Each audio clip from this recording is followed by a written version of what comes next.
আসসালামু আলাইকুম, আশা করি বন্ধুরা সবাই ভালো আছেন। আজকে আপনাদের দেখাবো 4 ইঞ্চি ফিটিং কিভাবে করতে হয়।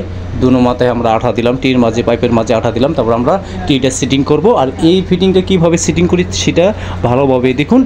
আর প্লাম্বারের কাজ আহামরি কোনো কাজ না ভাই, চোখের দেখা কাজ। কাজ বলতে চোখের দেখা কাজ। এই যে আমাদের টিটা ধরানো হয়ে গেছে, সুন্দর করে একটু বাড়িয়ে দিলাম। একটু আপনার সমস্যা ছিল, তার জন্য একটু হাতুড় দিয়ে বাড়িয়ে দিলাম। তারপরে এখন শর্ট পিসটা আছে, শর্ট পিসটার মাঝে আঠা ধরাবো, গুলু ধরাবো। দুনো মাথায় আমাদের গুলু ধরাতে হবে, তারপর আমরা সিটিংটা করব।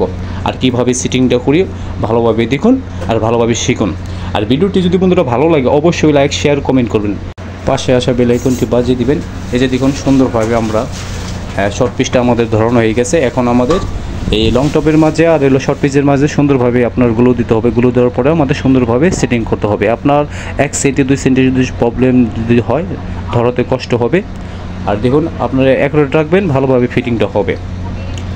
এই যে সুন্দরভাবে আমাদের এখন ফিটিং করতে হবে। এই যে দেখুন সিটিং হয়ে গেছে আমাদের এই লং টপ আর টিটা আপনার ফিটিং হয়ে গেছে। আশা করি ভিডিওটি যদি ভালো লাগে অবশ্যই লাইক, শেয়ার, কমেন্ট করবেন। সবাই ভালো থাকবেন ও সুস্থ থাকবেন।